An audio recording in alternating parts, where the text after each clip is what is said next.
istilahnya kita mau berkarya, itu mau bekerja 24 jam kuat. Fisik kita cukup. Kalau kita masuk di politik, apalagi di urusan di bupati, kalau umurnya sudah tua sakit-sakitan, mau sosialisasi aja periksa dulu. Ya lah, tes kolesterol, tes apa itu, tes apa asam urat dan lain-lainnya. Wong cilik ya kemarin, termasuk saya semua masih termasuk wong cilik. Apakah saya orang gede juga tidak? Saya juga berawal dari orang tua saya petani, karena sejahtera itu ya duit. Kalau nggak ada duit ya susah. Kalau nggak ada duit ya bagaimana desa itu juga berkarya. Desa itu juga bisa mencetak duit karena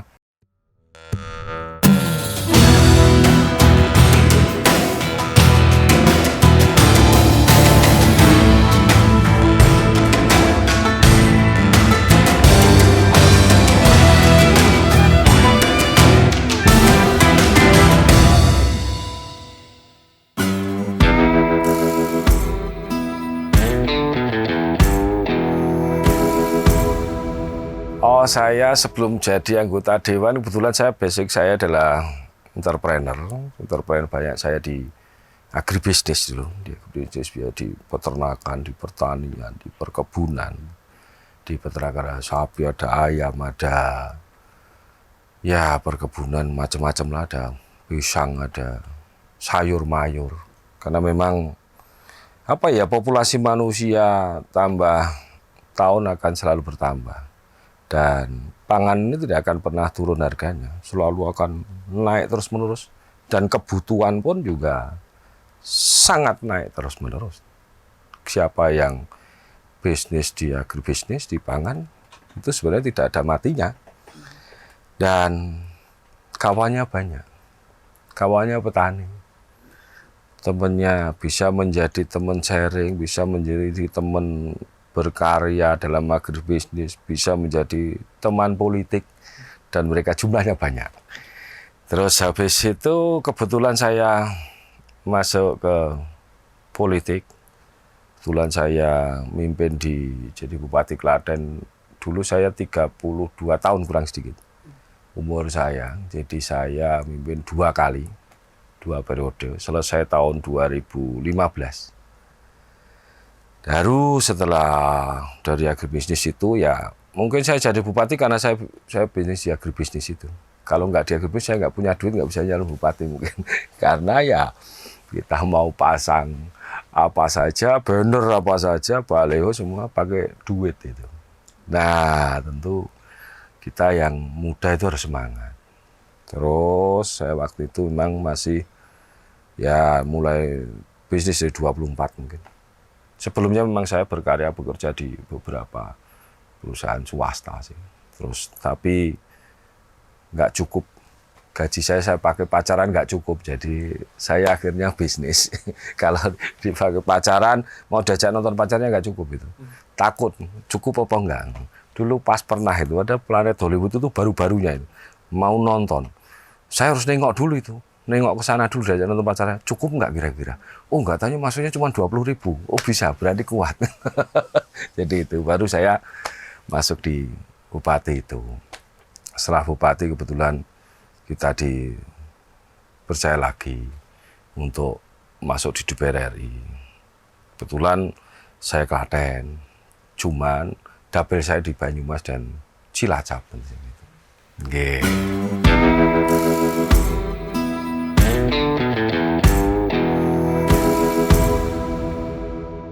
Ya, yang membuat motivasi saya bahwa kalau kita masih muda, istilahnya kita mau berkarya, itu mau bekerja 24 jam kuat. Fisik kita cukup.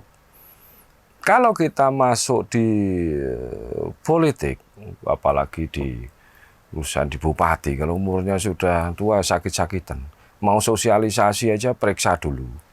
Ya lah, tes kolesterol, tes apa itu, tes apa asam urat dan lain-lainnya. Nah waktu itu ya saya pikir bahwa kita muda, saya membuktikan bahwa sudah yang muda itu juga mampu, kemampuannya cukup sebenarnya. Secara kemampuan cukup. Pengalaman, saya pikir pengalaman itu akan didapat dalam setiap perjalanan, karena Nggak ada orang itu, oh besok nggak mampu, besok ya tinggal kemauannya, mampu nggaknya. Dia bisa bertanya, ya, dia bisa bertanya, dia bisa mencari orang yang mampu, mereka bisa belajar di perjalanan, dan itu tidak ada yang tidak mungkin. Sukses di muda itu luar biasa gitu. Iya lah, kenapa kita nunggu tua? Nunggu tua udah sakit-sakitan. Kalau kita punya duit tidak bisa menikmati, mau makan sate nggak bisa kita kan. Mumpung masih muda kita harus berkarya, kerja keras 24 jam. Nanti kita juga bisa menikmati apa yang kita dari karya kita gitu. Dan kita mau makan, kita mau jalan-jalan, apa semua fisik masih kuat semua, masih segar bugar. Kan gitu, masih sehat ya. Dan mungkin itu bisa mewarnai apa saja. Apa yang kita menjadi pola pikir kita, apa yang menjadi keinginan kita bisa wujudkan untuk menyenangkan seluruh rakyat tentunya. Apa permintaan mereka, kita penuhi. Dengan anggaran yang cukup, kita bisa membahagiakan mereka. Membahagiakan orang lain itu luar biasa. Itu membuat kita bahagia. Kalau orang lain bahagia, tentu bagi saya lebih bahagia lagi. Bisa memberi, yang diberi bahagia. Kita lebih bahagia lagi sebenarnya daripada yang diberi sebenarnya. Itulah. Nah, muda itu harus, karena fisik masih cukup, kalian semua yang masih muda ya harus kerja keras. 24 jam, nggak apa-apa. Gitu, harus sukses. Sebelum 40 harus sukses. Kalau umur 30, bagi saya dulu maju salah-salah biasa lah. Kalau salah masih bisa diulang-ulang, kan gitu. Tapi kalau sudah umur 40 lebih, wah diulang-ulang pusing, Mas. Mau mengulang sulit. Jadi harus yang pasti-pasti. Umur 40 lebih itu yang pasti-pasti. Kurang 40, ya salah-salah masih biasa lah.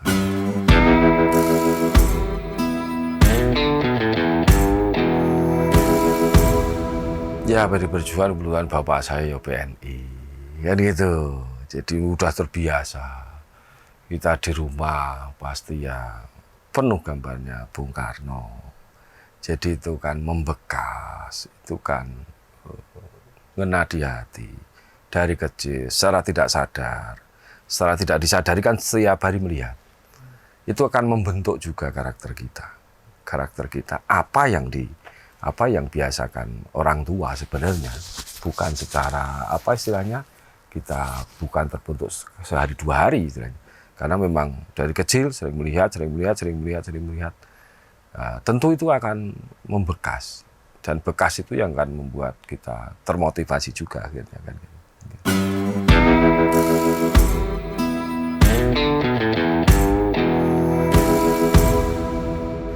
Wong cilik ya kemarin, termasuk saya semua yang masih termasuk wong cilik. Apakah saya orang gede juga tidak? Saya juga berawal dari orang tua saya petani, orang tua saya petani, orang tua ibu saya orang jualan polowijo. Saya biasa ke sawah, saya biasa membantu ke sawah, saya di ke sawah itu hal yang biasa, rutinitas. Ya mungkin karena memang ya hidup di kampung, anak petani, kita harus sukses, kita diajari mandiri, kita diajari keras. Ya kalau didikan keras ya insya Allah gajinya kuat. Kalau didikannya lembek ya jadinya ya lembek. Kan gitu kira-kira. Jadi ya wong cilik ya semuanya masyarakat kita pada dasarnya. Termasuk saya sendiri juga berasal dari wong cilik. Dan saya pun juga masih cilik, bukan berarti saya merasa besar. Karena saya tahu diri bahwa saya dari hasil keluarga petani. Yang mungkin dulu biasa makan tiwul kan, waktu kecil kan, makan ya seadanya. Gizi pun ya belum tentu cukup. Mungkin saya SD pun dulu zaman saya SD mungkin tahun 83, 82, 84. Dulu kan ada program susu itu. Dikasih susu itu malah muntah, saya nggak pernah minum susu kan gitu. Jadi ya wong cilik ini harus bahagia. Yang kalau kita membahagiakan mereka harus apa? Ya kita harus indil di politik. Oh kalau percepatan ya itulah. Kita harus ikut di kekuasaan. Kita bisa berbuat pada mereka semuanya gitu. Ya itulah. Wong cilik itu harus menjadikan banggaan. Gak ada wong cilik itu nggak ada negara ini. Iya, semua tercipta dari wong cilik. Orang-orang sukses itu dari wong cilik semuanya. Karena mereka biasa dididik keras. Dia dididik mandiri, gitu. Makan ya ora cukup, gitu. Kadang makan, kadang enggak itu, Mas. Nanti ya, kalau cerita wong cilik ya, gambar saya sendiri juga gambaran orang cilik. Karena saya memang dari kecil ya, sekolah ya jalan kaki. Kalau SD ya belum pakai sepatu. Dulu belum ada sepatu, ya ada sepatu cuman mau beli ya nggak kuat. Biasanya hari Senin kali kalau pakai sepatu. Biasanya kita ya ngondel. SMP ya masih nyepeda ondel, SMA ya nyepeda ondel, gitu. Kalau kuliah ya sudah jauh di kota ya kerja apa saja. Naiknya bisa beli Vespa itu udah luar biasa, bisa sekolah, bisa apa. Jadi ya wong cilik itu ya masyarakat secara keseluruhan gitu. Yang harus kita bela mereka, harus kita bantu mereka. Karena kalau mereka bahagia ya negara ini sejahtera. Tapi kalau mereka susah ya negara ini belum sejahtera.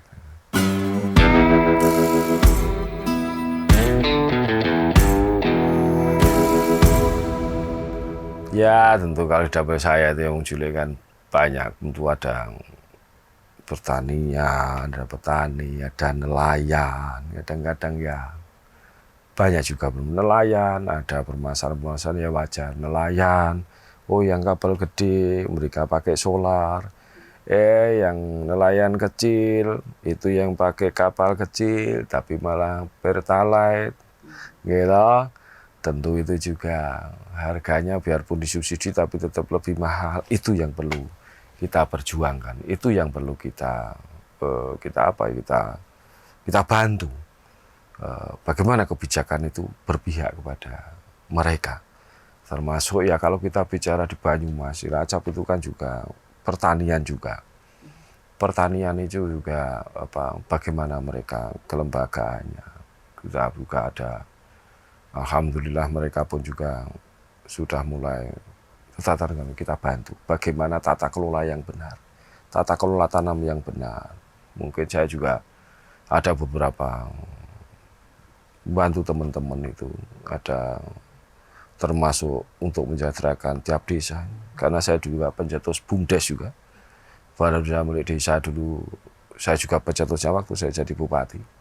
Kebetulan saya dulu bikin perda itu tahun 2009, sebelum ada undang-undang desa pun saya sudah bikin BUMDes, dan mungkin BUMDes Klaten juga rata-rata semua ngetop, juga sukses, termasuk saya kembangkan di Banyumas juga untuk mendorong bagaimana pembentukan BUMDes itu yang nantinya pendapatannya akan memberikan tambahan kesejahteraan pada masyarakat di desa itu. Karena sejahtera itu ya duit. Kalau nggak ada duit ya susah. Kalau nggak ada duit ya bagaimana desa itu juga berkarya, desa itu juga bisa mencetak duit. Karena di negara ini kan ada BUMN, di provinsi ada BUMD, di desa, di kabupaten ada BUMD juga. Dengan ada BUMDes ya sekarang sudah banyak potensi-potensi ada. Setiap negara punya potensi, setiap kabupaten punya potensi, provinsi punya potensi, setiap kecamatan punya potensi, setiap desa juga potensinya juga masing-masing. Itu adalah bagian yang akan mendorong orang cilik. Termasuk saya mungkin di beberapa desa, mungkin di Banyumas juga banyak melakukan pelatihan-pelatihan dalam rangka kesejahteraan para petani, meningkatkan pendapatan mereka. Termasuk ada di mana itu, di Banyumas itu juga kita juga ada perkebunan pisang, ngajari mereka mulai dari nol sampai sampai pasca panen. Dan juga ada pembelajaran untuk tanaman kayak posisi sayur-sayuran, percepatan, dan juga membantu mereka marketnya. Kebetulan saya memang banyak belajar di marketing gitu. Mungkin pendidikan saya itu 70% ada marketing, 30% teknis lah sebenarnya gitu. Jadi dengan kemampuan itu untuk membantu saudara-saudara kita di dapil saya, tentunya di Banyumas dan juga Cilacap, tapi happy happy, nggak ada yang nggak happy. Termasuk juga bagaimana beli padi yang baik, bagaimana pengadaan yang baik. Kita bikin jalan-jalan pertanian, membantu jalan-jalan pertanian, adalah kebijakan dari karena saya dulu di Komisi 4 tentunya kan gitu. Bisa membantu benih, membantu bibit, membantu ya macam-macam lah. Untuk mereka bisa lebih sejahtera.